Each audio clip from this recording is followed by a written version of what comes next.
In the meantime, we will not focus on Sebastian because he's too far away.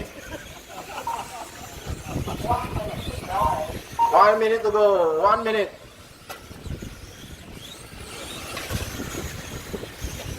So your leader is Sebastian Lee.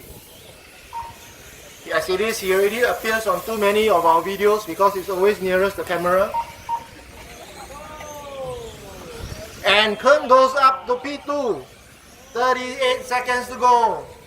And as I was trying to capture Sebastian, I missed the action.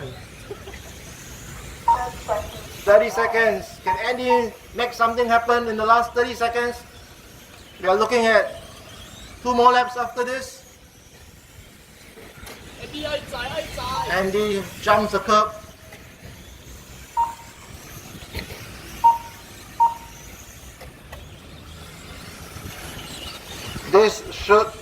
There should be 1 more lap after this. Let's look at Sebastian. Finish the lap beyond. Kung finishes in second. Andy in third. Waiting for Sebastian to take the victory lap. Winning the race. Car number 1, Sean's daddy.